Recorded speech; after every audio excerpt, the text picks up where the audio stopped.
안녕하세요. 오늘도 사연살롱을 찾아주셔서 감사합니다. 70대 여성입니다. 하마터면 자식 때문에 억울할 뻔했던 제 이야기를 해보려 이렇게 용기를 내어 사연을 보내봅니다. 제 또래 여성들이 그러하듯 저도 한평생 아들과 딸을 낳아 제 인생을 다 바쳐 아이들을 위해 살았어요. 비록 넉넉한 형편은 아니었어도 아이들이 밖에 나가 기죽지 않게 제 나름 신경 써서 키워냈어요. 그땐 그것이 저희 기쁨이자 보람인지라 힘은 들어도 마음은 행복했어요. 남편도 많이 배우거나 하진 않았지만 천성이 착하고 성실한 사람이라 주변에서 남편을 도와주는 사람들도 많았고 그 결과 저희는 그럭저럭, 아니 이런 말 제 입으로 하긴 좀 부끄럽지만 저희가 중년의 나이가 되었을 즈음엔 다른 집보다는 형편이 좋아 꽤 여유로운 생활을 할 수 있었어요. 이렇게만 얘기하면 남들 보기에 저는 걱정 하나 없는 사람으로 보일 수도 있을 텐데요. 사실은 저에겐 한 가지 고민이 있었어요. 바로 아이들의 혼사 문제였죠. 둘째인 딸아이는 생각보다 결혼을 일찍 한다고 지금의 사위를 데려왔는데 글쎄 나이 차이가 무려 12살이나 나서 저희 부부를 당황하게 했어요. 그때 당시 딸아이 나이가 26살밖에는 되지 않았는데 사위는 곧 40이라니 선뜻 허락을 하기가 힘이 들었죠. 그래도 뭐 둘이 좋다는데 아무리 부모라고 어쩌겠어요. 그래서 결국 딸아이의 결혼을 허락했는데 이번엔 첫째인 아들이 나이가 40이 다 되어 가는데도 결혼할 기미가 보이지 않았어요. 그때까지 아들은 독립할 생각도 안 하고 연애한다는 말조차 없어서 저의 애간장을 태웠죠. 한 놈은 너무 빨리 간다고 하더니 또 한 놈은 나이가 다 찼는데도 갈 생각을 안 하니 참 자식 일은 제 마음처럼 되지 않는다는 것을 새삼 깨달았어요. 그리고 아들이 40을 넘겨 이젠 진짜 포기를 해야겠다고 생각하자 아들은 드디어 결혼을 하겠다고 지금의 며느라이를 집으로 데려왔어요. 인사 온 며느리는 딱히 뭐가 두드러지진 않았지만 어디 모난 구석은 없어 보이는 평범한 집안의 평범한 여자였습니다. 저와 남편은 그저 나이 많은 우리 아들과 결혼해주는 것만으로도 고마워서 무조건 결혼을 찬성했고 곧이어 아들은 제가 그토록 바라던 자기 가정을 꾸렸어요. 자식들 혼사를 다 끝내놓으니 그제야 비로소 부부만의 시간을 갖게 되었어요. 참 긴 시간 동안 앞만 보고 달려온 듯한 기분에 저와 남편은 서로에게 수고했다고 앞으로는 조용히 부부가 소박하게 살자고 약속하며 서로의 주름진 손을 어루만졌어요. 하지만 세상은 참 야속하게도 그 후로부터 3개월이 좀 못 돼 남편이 허망하게 하늘나라로 가게 되었어요. 지금도 뚜렷하게 기억이 나네요. 그날은 남편이 웬일로 늦잠을 자잖아 싶었었는데 뒤늦게 남편이 숨을 쉬지 않는 걸 알았고 그 길로 119를 불러 급하게 병원에 갔지만 남편은 영영 돌아오지 못할 곳으로 가버린 뒤였어요. 사망 원인은 급성 뇌출혈이었죠. 왜 하필 지금인가? 손과 발에 힘이 풀려 그 자리에 주저앉았어요. 그렇게 차가운 병원 바닥의 냉기를 느끼며 갑작스럽게 찾아온 이별을 감당해야 했고 남편의 장례가 끝난 그날 아들과 딸 내외는 모두 일상으로 돌아갔어요. 텅텅 비어버린 집에 홀로 남은 저는 그제야 혼자가 되었음을 실감했고 그저 귓가에는 이제 우리도 쉬엄쉬엄 여행이나 다니면서 남은 시간 유유자적하게 보냅시다 라고 말하던 남편의 다정한 얼굴과 목소리만 맴돌았어요. 그때였어요. 문득 혼자 남은 이 집이 이렇게 넓었나 하는 생각이 들대요. 동시에 금방이라도 남편이 문을 열고 나왔어 하며 저에게 말을 걸어올 것 같았어요. 불과 일주일 전만 해도 이런 일이 있을 거라고 상상조차 하지 못했기에 저는 그야말로 속수무책으로 매 순간 무너져 내렸어요. 하지만 이런 제 마음도 행여 자식들한테 부담이 될까? 수백 번 엄마 한동안 니네랑 같이 지내면 안 되겠니? 라는 말이 목구멍까지 올라왔음에도 애써 참았고 속마음은 아니면서 괜찮은 척 연기를 했어요. 특히 딸아이는 고맙게도 매일 아침 저에게 괜찮은지 전화를 걸어왔지만 혹시 사위가 신경 쓸까봐 더욱 더 억지 웃음을 지으며 전화를 받았어요. 엄마 괜찮아. 그러니까 이제 전화 안 해도 돼. 간 사람은 간 사람이고 남은 사람은 남은 사람대로 살아야지. 엄마 요즘 밖에 나가 친구들이랑 문화센터도 다니고 뜨개방에서 뜨개질도 하면서 네 아빠 생각 안 하고 살아. 그러니까 너도 이제 엄마 걱정하지 말고 네 식구 챙겨. 엄만 너랑 오빠만 잘 살면 아무 걱정이 없다. 물론 거짓말이었어요. 문화센터라는 곳이 있는 건 알지만 한 번도 가본 적 없었고 뜨개방은 가끔 겨울철 남편 목도리나 카디건을 짜줄 때 들리던 것이 다였거든요. 그래도 딸에게 말했듯 간 사람은 간 사람이고 남은 저는 또 제 삶을 살아야 하는 건 맞기에 매일 내키지 않아도 밖에 나가 산책도 하고 시장도 돌며 남편이 없는 세상에서 살아보고자 애를 썼어요. 하지만 그렇게 애를 쓰면 쓸수록 더욱 남편의 빈자리는 크게 느껴지더라고요. 아무리 발버둥을 쳐도 제 마음은 조금도 나아질 기미가 보이지 않았어요.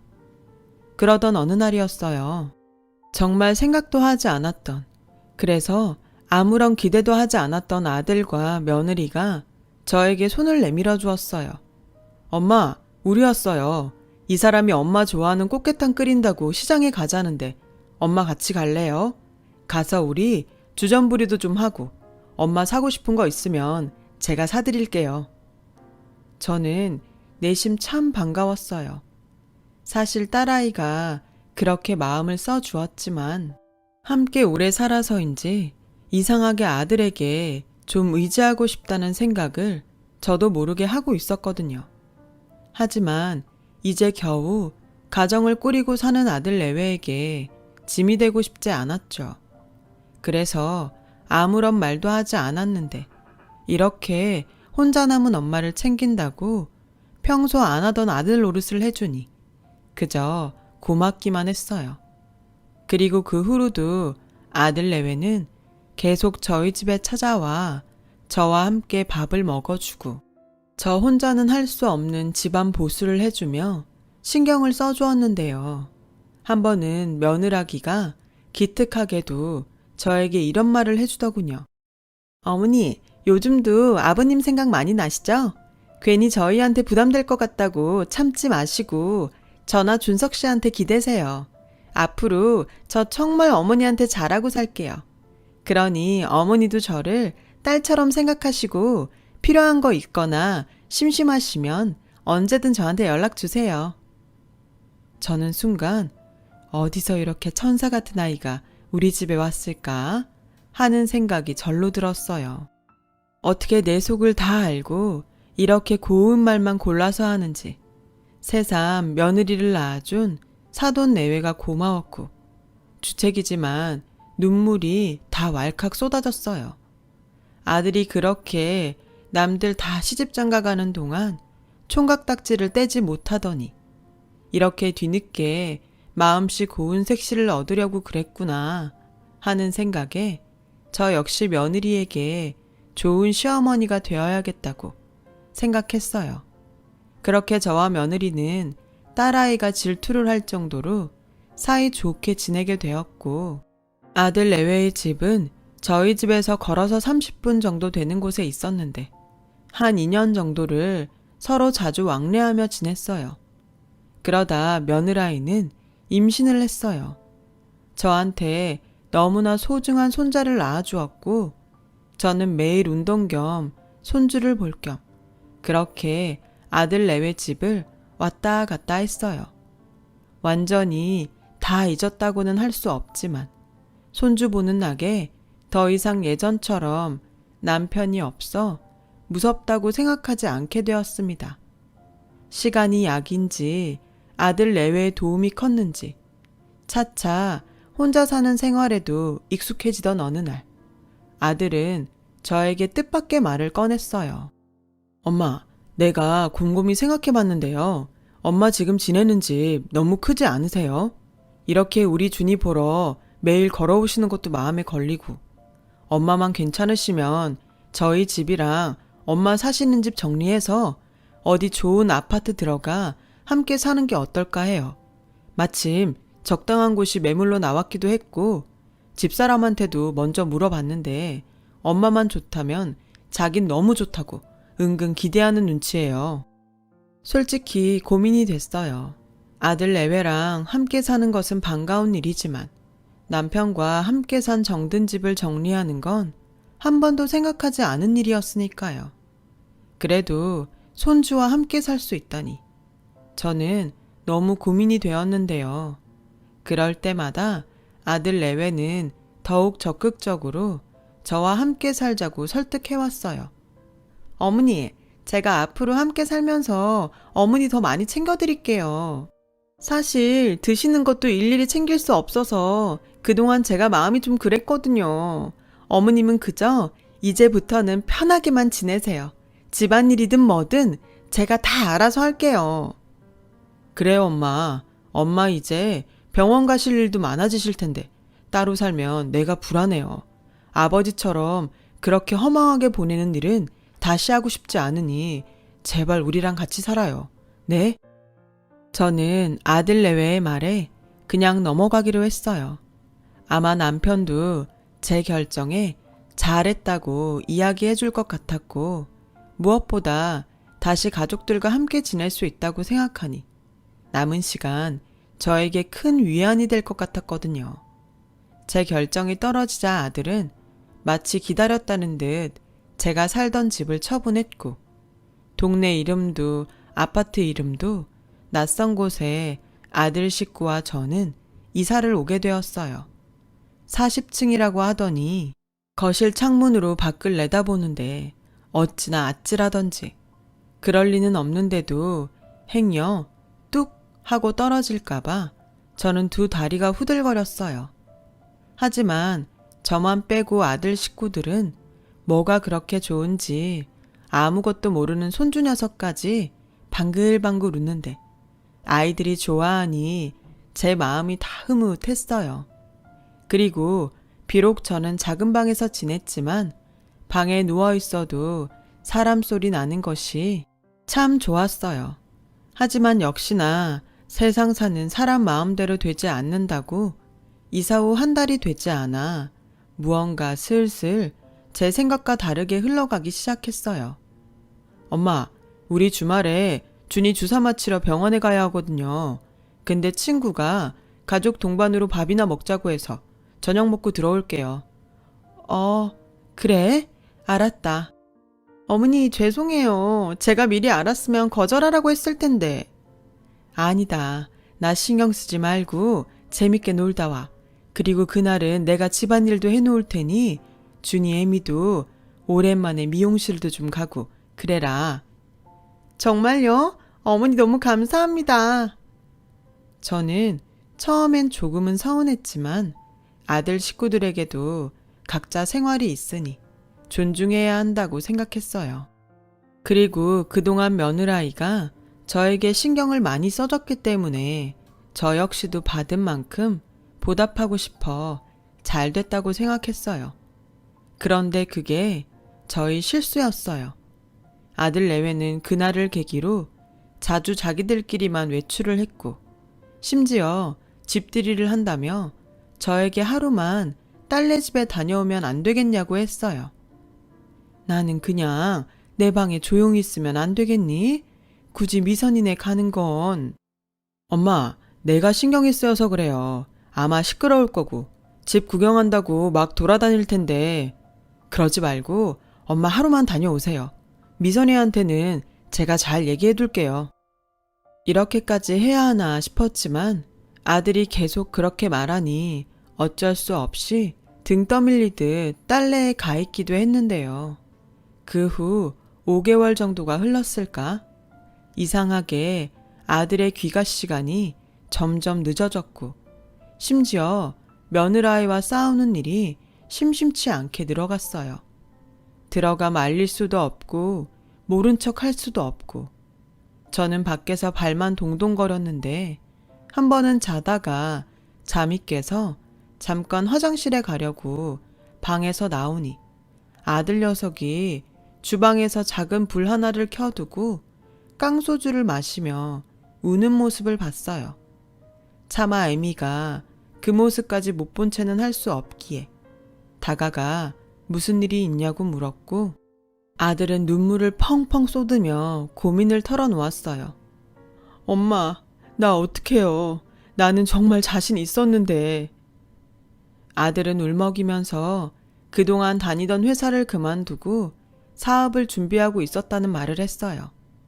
그래서 가족 동반으로 사람들도 만나고 또 집에 일부러 사람들도 초대해 나름의 투자를 최대로 끌어당겼는데 글쎄 함께 사업을 준비한 지인이 아들의 사업 계획서와 아이디어를 가지고 잠수를 탔다는 거예요. 투자금만 몇 억이라고 말하는 아들은 이젠 자기가 뭘 어떻게 해야 하는지도 모르겠다며 어린아이처럼 제 손을 잡고 엉엉 우는데 애미인 저는 그 모습을 보기가 참 안쓰럽더라고요. 그때였어요. 엄마, 이런 말 정말 염치 없는 거 아는데요. 저 좀 도와주세요. 저 이대로 이 사업 접을 수 없어요. 투자금도 그렇고 이젠 다시 취직하긴 나이도 많아서 저는 정말 이 길밖에는 다른 길이 없어요. 엄마가 이번 한 번만 도와주면 안 돼요? 제가 엄마 은혜 절대 잊지 않고 두고두고 보답하면서 10배로 아니 100배로 갚아드릴게요. 엄마, 저 좀 살려주세요. 준이 엄마는 이거 해결 못하면 저랑 이혼한대요. 아들의 말을 듣고 눈앞이 깜깜해졌어요. 생각해보니 아들이 저에게 손을 벌린 것은 이번이 처음이었죠. 오죽하면 늙은 애미한테 도와달라고 할까 싶어 아들이 안쓰럽고 짠하기만 했어요. 그리고 더욱이 이러다 며느라기는 물론이고 손주까지 보지 못하게 될 수 있다고 생각하자 저는 가만히 있을 수는 없었어요. 그래서 남편이 죽고 보험금으로 나온 10억을 아들에게 융통해 주었죠. 아들은 제 돈을 받고 고맙다며 무릎까지 꿇고 또 다시 눈물을 보였어요. 저는 우는 아들에게 원래 세상을 살면 이렇게 고비도 한 번씩 넘고 해야 사람이 단단해지고 그러는 거야. 라며 아들을 다독였는데요. 제 말 때문인지 아니면 제가 준 돈 때문인지 아들 내외는 전보다 훨씬 얼굴이 좋아졌고 그 모습을 보니 나름 자식들에게 부모 노릇을 한 것 같아 뿌듯했어요. 하지만 그것도 잠시. 그렇게 고맙다며 저에게 잘하겠다고 약속을 하던 아들 내외는 점점 저를 대하는 태도가 변하기 시작하더라고요. 그 시작은 아주 사소한 것부터였어요. 저는 평소 아침잠이 많아 아침을 좀 늦게 먹었어요. 그동안은 며느라기가 고맙게도 실은 내색 한 번 없이 제 밥을 따로 차려주었는데 그날도 별 대수롭지 않게 일어나 식탁에 앉으니 어쩐지 며느라이의 표정이 일그러졌어요. 그리고 제 앞에 반찬이 든 접시를 탁탁 내려놓는데 저는 너무 당황해 어안이 벙벙 했는데요. 그런 저에게 며느라이는 수저를 내려놓으며 이렇게 말했어요. 어머니, 제가 다른 건 모르겠는데 아침상을 매일 2번씩 차리는 건 너무 힘들어요. 어머님이 저희 식구 아침 시간에 맞추시던지 아니면 어머님이 아침을 그냥 거르시고 점심을 많이 드시면 어떨까요? 뭐? 저도 좀 이해해 주세요. 알았다. 그동안 힘들었으면 말을 하지. 앞으로 내 밥은 내가 알아서 하마. 에이, 어머니가 또 그렇게 말씀하시면 제가 나쁜 며느리 같잖아요. 그러지 마시고 내일부턴 좀 일찍 일어나세요. 원래 노인분들은 아침잠이 없다고 하던데 우리 어머니는 희한하셔. 분명 가깝게 지냈던 사이는 맞지만 갑자기 선을 훌쩍 넘는 며느라이의 태도에 저는 마음이 좋지 않았어요. 하지만 여태 힘든 걸 참고 다 했다는데 뭐라고 할 수는 없어 아들 내외의 아침 식사 시간에 맞추기로 했어요. 하지만 어쩐지 달라진 며느라이의 태도는 그 일뿐만이 아니었습니다. 빨래면 빨래, 쓰레기면 쓰레기. 전에는 한 번도 말하지 않았던 것들을 저에게 지적하며 뭐라고 했고 저는 점점 며느라이의 눈치를 살피는 신세가 되어버렸어요. 저는 이건 아닌데 하는 생각에 처음엔 아들에게 말을 해볼까 생각도 했지만 사업 때문인지 아들 녀석은 외박하는 일이 잦았고 좀처럼 말을 붙여볼 기회를 찾지 못했어요. 그때 저는 종종 베갯닛을 눈물로 적셨어요. 숨 넘어가는 거 살려놨더니 이젠 제가 필요 없다는 것 같아서 서운한 마음이 들었거든요. 그러다 웬일인지 일찍 퇴근한 아들이 저에게 외식을 하자고 권했고 저는 이번 기회로 아이들과 좀 풀어보고자 생각을 했는데 아들은 또 저에게 뜻밖의 말을 꺼냈어요. 엄마, 내가 아는 지인 어머님이 지금 요양원에 계신데 거기가 실버타운처럼 엄청 좋대요. 엄마 솔직히 여기서 외롭고 심심하잖아요. 준이 엄마도 이젠 시집살이 그만하고 편하게 살아야 할 때도 된 것 같고 거기 가면 엄마 또래 친구분들 많아서 엄마도 좋을 것 같은데 엄마 요양원에 가신 건 어떠세요?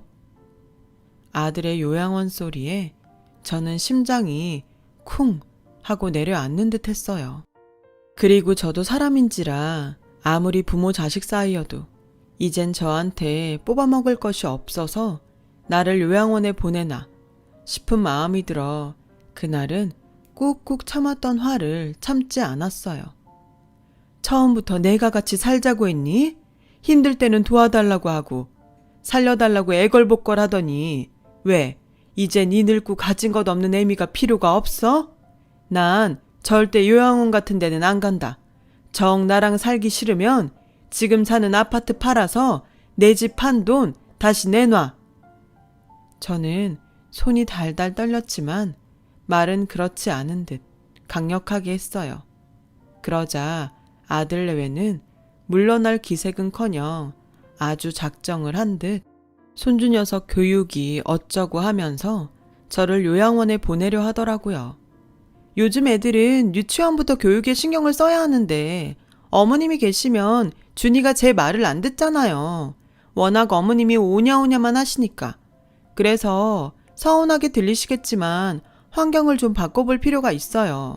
어머니, 우리 장손 생각해서 어머님이 좀 양보해 주세요. 그렇게 딸처럼 대해달라고 하더니 이제 보니 며느리는 타인도 그런 타인이 없더라고요.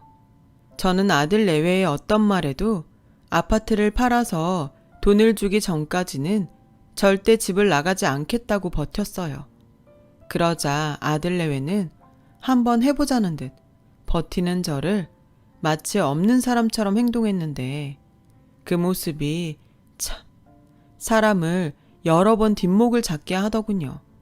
한 번은 식사를 하러 나갔더니 보란 듯이 제 밥이 없었고 다른 식구들 빨래는 다 해도 제 빨래만 계속 세탁 바구니에 며칠씩 있던 날도 있었어요. 그리고 언제부터인가 배달 음식을 시켜도 더 이상 저를 부르지 않더군요. 참 서럽고 또 서러워서 이래서 자식들한테 있는 돈 다 주면 안 된다고 했나 보다 라는 생각이 절로 들었어요. 그리고 작은 방에 고립되어 이대로는 못 살겠다 싶은 생각이 들었죠.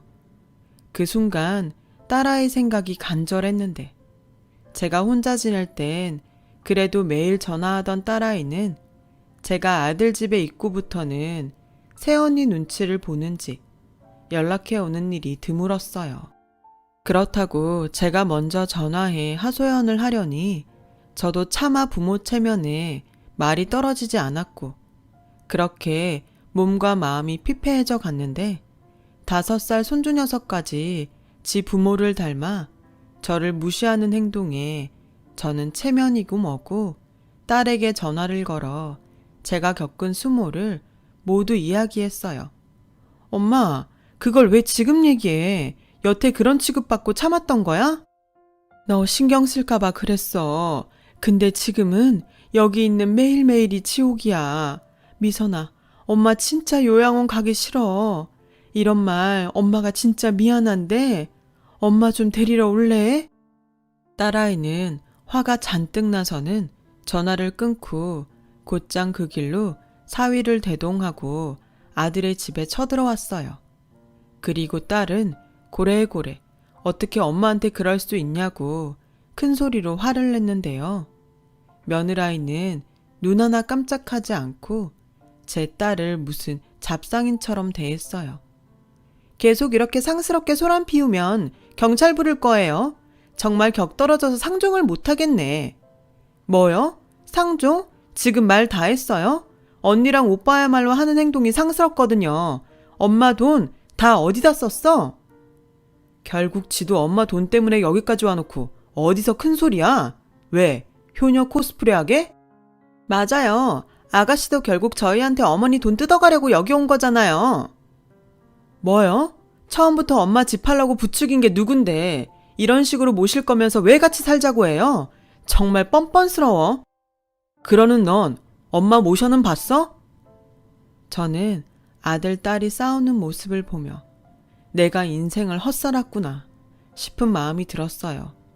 누가 콩가루 집안이라고 손가락질을 해도 변명할 도리가 없었으니까요. 그래서 저는 애미로서 한 번은 나서야 했어요. 그래서 딸에게 막말을 쏟아내던 아들의 뺨을 세게 후려쳤고 눈에 잔뜩 독을 품은 채 이렇게 말했어요. 그래, 네 진심 아주 잘 알았다.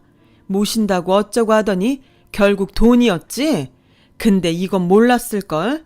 나 너한테 다 준 거 아니다. 나 건물도 있고 땅도 있어. 이건 몰랐지? 저라고 왜 모르겠어요. TV나 드라마에서 간이고 쓸개고 다 빼주면 결국 자식들이 서로 맞지 않으려고 싸우는 걸 몇 번이나 봤는데 그래서 저도 행여 이런 일이 있을까 해서 제가 가진 것을 모두 오픈하지 않았어요. 물론 내 자식들이 그럴까 하는 믿음이 있었지만 그래도 남편과 저는 젊은 시절부터 우리 둘만 남았을 때 아이들한테 손 벌리지 않고 저희끼리 살아가려면 역시 돈은 있어야겠다고 생각해서 열심히 돈을 모아 나름 건물과 땅을 사두었어요. 시간이 흐르니 생각도 못할 정도로 값이 오른 것도 있었죠. 우리뿐 아니라 당연히 후에 자식들에게 물려줄 부분까지 생각했었습니다. 하지만 자식들에겐 말을 하지 않았어요. 요즘은 삶이 길어져 우리조차 언제까지 살게 될지 또 그동안 돈은 얼마가 필요할지 모르는 거 아니겠어요? 내심 모든 걸 자식들에게 오픈하지 않아 미안한 마음이 있었는데 이제 와선 이 돈이 없었으면 어쨌을까 하는 마음이 절로 들었어요. 만약 아들이 제가 가진 것을 모두 알았다면 아들은 그 돈 역시 욕심을 냈을 게 분명해 보였어요. 내가 정말 남들은 그런다고 해도 내 자식이 그럴까 했다. 그래도 사람 일은 모른다고 해서 땅이랑 건물을 사놨는데 준석이 너는 내가 가진 게 아빠 돌아가신 보험금 그게 거의 전부라고 생각했지? 근데 있잖니? 내가 이미 너한테 준 돈은 건물이랑 땅에 비하면 네 아들 간식값이야. 나중엔 둘이 똑같이 나눠주고 세상 하직하려고 했는데 이렇게 된 거 너 같은 놈한테는 한 푼도 못 줘. 이거 다 미선이한테 줄 거다. 미선이 너 내일 엄마랑 명의 바꾸러 가. 그리고 넌 절대 네 오빠처럼 엄마 버리면 안 된다. 너도 각서 써. 제 말에 괘씸한 아들 내외도 아무것도 몰랐던 딸 내외도 너무 놀라 아무 말도 하지 못했어요. 왜 아니겠어요. 저라도 이런 상황이면 사태 파악이 늦어 그랬을 거예요. 그리고 저는 미리 싸둔 짐을 가지고 아들 집을 제 발로 나왔어요. 그러자 사태 파악이 된 며느라이는 맨발로 뛰쳐나와 저의 바지가랑이를 붙잡고 울면서 매달렸고 아들 역시 가는 저를 어떻게든 붙잡겠다고 신발도 짝짝이로 신고 나와 저를 붙잡았어요. 어머니, 오해세요. 제가 그동안 어머니한테 얼마나 잘했는데요. 제발 오해 푸시고 다시 저희랑 살아요. 제가 준이 아빠한테 절대 요양원 소리 하지도 말라고 말할게요. 어머니, 속상하게 해드려서 죄송해요. 엄마, 저 정말 잘못했어요. 엄마가 이 정도로 요양원에 가기 싫어하시는지 몰랐어요. 엄마 가기 싫으시면 안 가셔도 돼요. 저 정말 돈 때문에 이러는 거 아니었어요. 누가 봐도 돈 때문인걸.